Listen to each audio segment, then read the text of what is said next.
Bonjour à toutes et à tous les amis, c'est Gilles Mansillon. Je reviens pour continuer à communiquer sur la voie spirituelle. J'essaye d'apporter des idées à la fois pour ouvrir l'esprit sur des réalités plus spirituelles et aussi bien essayer d'apporter des conseils pratiques parce que bon, ça doit être assez. On doit s'aligner avec une voie qui est agréable, hein, éventuellement, on va y arriver. Ce qui est en train de se passer, c'est que pour tous ceux qui ne le savent pas, c'est que la Terre est la dernière planète de notre système solaire à être dans cette dimension de la matière du temps linéaire. Toutes les autres planètes du système solaire sont habitées par des civilisations qui vivent à l'intérieur de leur planète, qui sont beaucoup plus avancées, qui sont déjà alignées avec la cinquième dimension. Bon, bien sûr, il reste quelques bases extraterrestres, des extraterrestres qui viennent d'un peu partout, qui peuvent être un peu négatifs, qui ont des bases un peu sur le système solaire, mais tout ça, c'est en train de s'évacuer. Il n'y a pas besoin de se concerner avec ça. Et donc, notre planète, c'était la seule qui était on était rentré en quarantaine, et donc là, la planète, elle est en train de se réaligner avec les autres planètes du système solaire, et après l'ascension, on pourra communiquer avec toutes sortes de collectifs, toutes sortes de civilisations qui font partie de notre système solaire. Bon, c'est pas quelque chose qui est communément enseigné ou expliqué, où on a l'impression que bon, on est les seuls êtres dans l'univers, alors qu'en réalité, dans notre système solaire, il y a toutes sortes de civilisations avancées qui n'ont pas vraiment le droit d'interférer avec l'évolution de la planète, mais qui quand même peuvent porter assistance quand on les appelle. Et donc, c'est très important de lâcher prise de tout le chaos et de tout le chaos, tous les conflits, tous les drames, hein, pour arriver à cette paix d'esprit. Je voulais aussi rebondir sur une idée comme quoi il y a un jugement qui se prépare pour toute l'humanité, toute la voie spirituelle est passée en revue, et le mot final de ce jugement va revenir il y a un ordre spirituel qui s'appelle les censeurs universels, qui sont des esprits du paradis, qui sont des esprits originaires associés, originaires de la Trinité associés, et parce que ce qui se passe, c'est que notre univers local, le Père et la Mère Dieu, quand il y a des problèmes juridiques, comme il y a un procès qui, depuis 200 000 ans, est en place entre le Seigneur Salvington, le chef exécutif de notre univers, et Lucifer. Ça fait 200 000 ans que ce procès est en cours. C'est pas très long d'un point de vue cosmique, mais enfin, il y a toutes sortes de délibérations actuellement. Et le mot final reviendra au censeur. Le censeur, c'est la volonté de la Trinité du paradis qui s'exprime dans un jugement. Parce que le Père et la Mère Dieu de notre univers ne sont jamais appelés à se tenir des jugements vis-à-vis de leur création, de leur univers. Ça doit venir de plus haut, c'est les anciens des jours, les dirigeants des super univers, mais qui eux sont localisés dans leur sphère, ils ont une responsabilité au centre du super univers. Donc il y a des groupes d'êtres qui sont spécialisés, qui ne sont pas des êtres évolutionnaires, hein. Les perfectionneurs de sagesse, les conseillers divins et les censeurs universels ne sont pas des êtres évolutionnaires, ce sont des êtres qui ont été créés dans la perfection de leur fonction pour administrer. Il y a toute une administration céleste qui est absolument incroyable. L'univers des univers est quelque chose de beaucoup plus grandiose que tout ce qu'on peut imaginer. Il y a un livre qui explique, qui révèle un petit peu superficiellement, c'est le livre d'Urantia, qui révèle l'administration de l'univers des univers.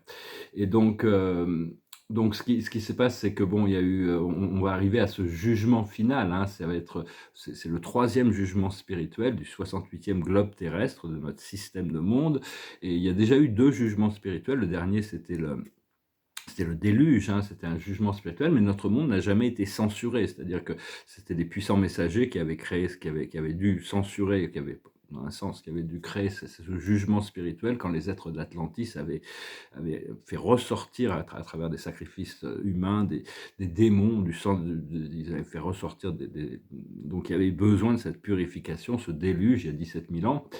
Et mais enfin là, on arrive vraiment au jugement final, hein. Après ça, il y aura plus la planète sera ascensionnée, elle va retrouver sa position dans l'univers, et comprendre que bon, les forces spirituelles, le moi supérieur de notre moi supérieur a des idées qui sont meilleures que les nôtres, hein. Donc il faut vraiment rester en contact avec notre intuition pour pouvoir recevoir l'information quand on en a besoin. Et et pour arriver à voir les potentiels dans chaque moment, hein. Parce que l'univers, l'amour de Dieu est acquis c'est un droit souverain inné. Tous les êtres peuvent recevoir l'amour divin. Seulement l'univers, c'est une méritocratie. Tous les êtres tous les êtres ascensionnels, tous les êtres qui sont au service de l'univers, je ne parle pas des êtres qui sont stationnaires, mais il y a un grand nombre, les anges, les archanges sont des êtres évolutionnaires aussi. Et donc il y a toute une méritocratie qui fait qu'on peut avancer dans notre niveau de service et petit à petit, hein, de toute manière, c'est des progressions. Il est révélé que la destinée des archanges, c'est de devenir des étoiles du soir. C'est un ordre, c'est une élévation. Mais enfin bon, il faut comprendre que ce qui est important, c'est de s'auto-guérir. C'est-à-dire, pour s'auto-guérir, on doit pardonner. On doit se pardonner à soi-même et on doit pardonner aux autres. C'est la seule manière de se guérir et c'est ce qu'il y a de plus essentiel. Et comme pour grandir, il faut lâcher prise. C'est pas une question d'accumuler des informations, c'est d'arriver à lâcher prise des choses qui sont en trop. Connais-toi toi-même, rien de trop. Tout ce qui est en trop, tout ce qui appartient à l'ego doit être abandonné pour se connaître soi-même. Je vais tirer quelques cartes et discuter de quelques autres idées, hein, parce qu'à l'aboutissant, ce que l'on recherche, c'est la paix de l'esprit, la sérénité et la lucidité. Si les humains avaient suivi l'exemple du Bouddha, avaient suivi ses enseignements, il n'y aurait pas eu besoin de religion, il n'y aurait pas eu besoin de souffrance. Il y a vraiment, la voie a été dessinée, il y a toutes sortes de prophètes qui sont venus aussi pour... L'observateur de la journée, c'est tourner en rond, c'est-à-dire qu'à un moment donné, on tourne en rond et puis on peut s'élever au-dessus des choses, on commence à voir le manège, on commence à voir le cycle et on arrive à un état supérieur. La sagesse, c'est l'être équitable, c'est la justice, c'est la transparence, hein. On doit vraiment être juste, on doit être transparent, on doit être clair. La justice ne doit pas pencher d'un côté ou de l'autre, elle doit être neutre. Ce qu'il faut comprendre, c'est la connaissance profonde. Il y a cette connaissance profonde qui est en train de se révéler, disons, hein. C'est des révélations qui viennent qu'il faut écouter nos rêves, il faut écouter notre intuition, il faut écouter le miroir de la vie. Ce qu'il faut faire, c'est faire le ménage. Il y a du ménage à faire quand même, hein. On doit lâcher prise de beaucoup de choses. On doit nettoyer devant notre porte, hein, avant tout. Et l'aboutissant, c'est le miracle, c'est la bénédiction, c'est des choses qui dépassent notre entendement. Et donc, parce que bon, moi, des fois, je suis ballotté entre deux énergies. Bon, quand je viens parler, communiquer ici, c'est plutôt la partie divine de moi-même. Mais j'ai cette partie humaine, des fois, qui est ballottée entre deux énergies qui sont complètement extrêmes et opposées.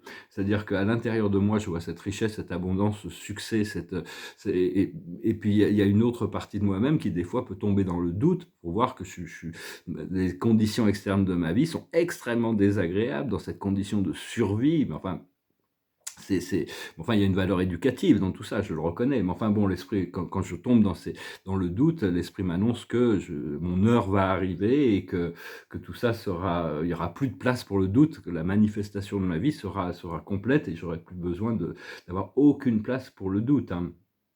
Donc il faut attendre, il faut avoir la patience de pouvoir attendre, mais c'est important de pouvoir ressentir toutes ces émotions, positives et négatives, parce que si on ne veut pas faire passer, on refuse de... C'est-à-dire qu'avant, dans le passé, j'étais déjà dans ces deux extrêmes, qui sont extrêmes, mais quand je tombais dans le doute, ça pouvait me passer toute la journée dans le doute, alors que là, en 15 minutes, l'esprit me ramène sur la lumière, hein, sur la liberté, sur la paix de l'esprit. Et on doit vraiment trouver cette paix d'esprit. Cette paix d'esprit, une fois qu'on a trouvé cette paix d'esprit, on peut envoyer notre lumière dans les endroits où il y en a besoin, comme au Moyen-Orient, par exemple, hein, pour arriver à créer une ligne temporelle de paix et d'harmonie. Et comprendre que, bon, il y a beaucoup de messages qui communiquent là-dessus. Je vais rebondir un petit peu sur cette idée de ce conflit, ce vieux conflit au Moyen-Orient, actuellement, entre l'islam et le judaïsme. Mais en réalité, ils ont toutes une même source. Le christianisme aussi vient de Abraham. Le peuple juif, il a été révélé, hein, ça c'est des révélations qui ont déjà été faites, c'est que je pense que qu'on soit musulman, qu'on soit judaïque ou qu'on soit chrétien, on peut concevoir que tout a commencé dans ce qu'a apporté Abraham en tant que la connaissance d'un Dieu unique. Et donc, comprendre que le peuple juif n'est pas un peuple choisi, mais Abraham était l'homme choisi. Ce qui s'était passé, c'était que quand le Christ Michael, Jésus, a annoncé dans l'univers qu'il allait s'incarner sur cette planète. Les Melchizedek ont décidé, il y a un Melchizedek qui est apparu sur Terre, qui s'appelait Malchiventa Malchizedek, qui s'appelle toujours Malchiventa Malchizedek, on le salue, et il a choisi Abraham pour lui enseigner pour la connaissance d'un Dieu unique, pour être sûr que cette information serait bien ancrée le temps que le Christ arrive. Et donc le Christ, la connaissance du Christ, c'est la résolution du conflit en réalité. Donc le Malchiventa Melchizedek était connu sous le nom du sage de Salem, hein, mais cette révélation d'un Dieu unique, ça apportait aussi la connaissance du bien et du mal. Donc c'était cette connaissance de la dualité. Alors oui, parce que il y a la volonté divine d'un côté, c'est-à-dire c'était dans ce message, je rebondir sur un message que j'ai partagé sur mon canal Telegram, hein, qui expliquait que c'était entre Isaac et Ishmaël, qui étaient les deux enfants d'Abraham, et que Isaac vient de la volonté divine et que Ishmaël, c'était l'amour divin. Mais le Christ doit réunir les deux dans la conscience, dans la sagesse, c'est-à-dire le principe de l'unité, de la loi de l'un, qui unifie les deux aspects, qui unifie l'humanité et la divinité, qui unifie le masculin et le féminin. Mais il faut savoir que bon, tant qu'il n'y a pas cette conscience de la conscience du Christ, du principe unifié, il va y avoir toujours entre toutes ces religions, tous ces fidèles à la religion, les chrétiens, les judaïques et les musulmans doivent arriver à trouver ce point d'harmonisation, hein, comprendre, c'est l'harmonisation de la flamme bleue du pouvoir, de la volonté divine, et la flamme rose de l'amour divin.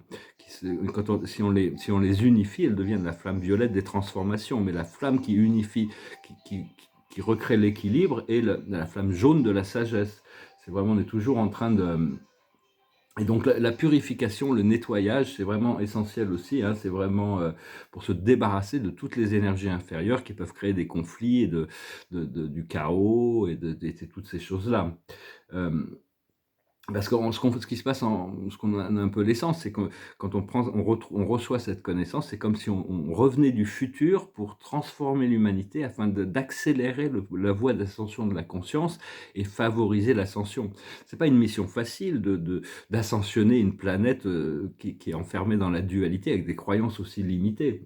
Donc il faut être assez patient. Donc partagez votre lumière, hein, même si ce n'est pas des fois reçu, on apprend à travers le procédé, hein, il ne faut pas être timide, il faut vraiment être plutôt, comment on dit, audacieux, il faut avoir de l'audace, il ne faut pas avoir peur, hein, parce que en réalité, on est en train de passer d'une aventure temporelle à une aventure éternelle, une conscience temporelle. Mais pour ça, on doit abandonner beaucoup de zones de confort, on doit abandonner des croyances, on doit lâcher prise sur certaines énergies, certaines idées, certaines limitations. Et parce qu'il y a beaucoup ça prend du temps de savoir que tout est parfait. On est exactement là où on doit être et on va prendre le temps qu'on doit prendre et tout est organisé comme ça doit se faire et ça se fera dans le timing divin. Parce qu'il y a beaucoup de connaissances qui sont acceptées mentalement, mais la connaissance doit être plus profondément intégrée pour pouvoir se manifester. Et mais pour ça, on doit vraiment lâcher prise de tous le chaos et les drames, hein. Comprendre aussi que toutes les forces sombres de la planète n'ont plus du tout d'assises. Ils ont perdu leur base souterraine, ils n'ont plus de connexion avec leur maître extraterrestre. Donc maintenant, c'est un peu un canard sans tête. Hein, donc il faut les laisser continuer. Il ne faut pas tomber victime de ça, hein, et arrêter de faire leur promotion ou de leur donner du pouvoir ou de croire qu'ils ont un pouvoir supérieur. Les archontes, comme on dit en français, sont face aux archanges et les dréco-reptiliens sont face au commandement Ashtar. Donc nous, on a juste besoin de s'occuper de la planète Terre et des humains. Hein. C'est vraiment c'est à ce niveau-là que le ménage doit se faire. Et d'ici la fin de l'année, là, les mois qui viennent, il va y avoir énormément de révélations qui vont se montrer. Hein. Ce qu'il faut, c'est être prêt dans notre énergie. Hein. Comprendre que le plan de Dieu est déjà en place, hein. Quoi qu'on fasse, il va se passer, hein. Il n'y a pas besoin de stresser, donc relaxez-vous pour pouvoir jouez votre rôle quand le moment vient, quand on vous est appelé à faire quelque chose.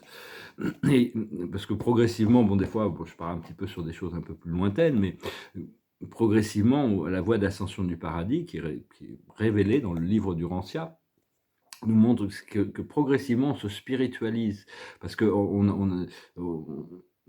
devient de plus en plus sensible, mais on ne peut pas y aller d'un seul coup. C'est-à-dire qu'au paradis, ils expliquaient qu'il y a des messages qu'on peut nous donner en l'espace d'un flash d'une seconde. Il y a 10 000 ans d'expérience qui nous est exprimée dans un flash de seconde.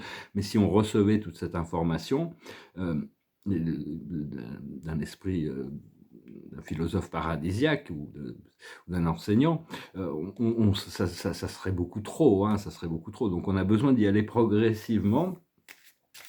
Et parce que dans le passé, le monde des énergies et de l'esprit n'était pas du tout, l'humanité n'est pas du tout prête à le recevoir. Donc tous les grands enseignants spirituels, les messagers de Dieu, ont dû passer par toutes sortes d'allégories, d'explications, d'exemples. En réalité, on doit essayer de montrer l'exemple le plus possible. Comme les anges et les archanges n'ont pas de forme dans le monde physique. On a été obligés, les humains ont été obligés de passer par l'imaginaire, de leur donner un corps humain avec des ailes. Hein, c'est pas... Mais dans le monde spirituel, c'est des êtres qui n'ont pas du tout une forme humaine, ils n'ont pas des ailes comme ça. Mais bon, ils ont une forme reconnaissable dans le monde spirituel. Les plans spirituels, au plus on s'élève, au plus ils sont vastes, au plus ils sont peuplés, au plus ils sont complexes, et au plus il y a d'ordre spirituel. Mais même dans le monde spirituel, il y a des êtres qui sont invisibles et d'autres qui sont visibles, qui ont une forme spirituelle, comme les présences je suis, par exemple, notre divinité, notre présence je suis. Les présences je suis sont des êtres complètement indépendants de l'univers qui ne sont pas reconnaissables par le monde spirituel, à moins qu'elles soient personnalisées ou alors qu'elles aient fusionné avec une âme. Donc, mais enfin, tout ça, c'est des choses qui se révèlent progressivement. Hein. Il y a un nombre incalculable d'ordres supérieurs et d'êtres supérieurs qui ont des pouvoirs extraordinaires, mais que seulement, bon, ils gèrent l'univers à un niveau supérieur. Les archanges sont presque les esprits les plus hauts qui sont capables d'administrer le monde matériel, de venir dans le monde matériel. Ce sont des êtres angéliques et archangéliques, et donc on doit pouvoir continuer à cultiver notre connexion, notre relation avec eux. Et rester relax, hein, continuer à se purifier, s'alléger, se préparer, malgré le fait qu'on puisse passer encore par des moments un petit peu où il peut y avoir encore des doutes sur notre voie. Moi, des fois, je me dis, j'ai vraiment hâte de finir cette incarnation pour voir tous les tenants et les aboutissants de mon existence. Mais bon, je sais que l'esprit me rappelle le côté qualitatif de mon expérience, aussi bien que ce soit dans mon art que dans ma communication. Il y a une sorte de qualité, ou même dans ma voix, la manière dont je fais les choses, qui est importante au procédé général. Hein. Donc il y a un sens aux choses, même si des fois on passe à côté. Donc voilà, je venais juste vous saluer aujourd'hui. C'est bien gris, il pleut, et je vais finir avec une chanson. Cette chanson de Phil Collins que j'ai chantée l'autre jour, qui me passait complètement par la tête toute la nuit, The Edge of Night, mais bon, je ne vais pas la rechanter, donc je vais chanter cette autre chanson qui nous rappelle qu'on peut... Bon, ça c'est une chanson d'amour, mais c'est de regarder la vie en rose, hein, ça s'appelle La vie en rose. It goes like this. Quand elle me prend dans ses bras, qu'elle me parle tout bas, je vois la vie en rose. Elle me dit des mots d'amour, des mots de tous les jours, et moi, ça me fait quelque chose.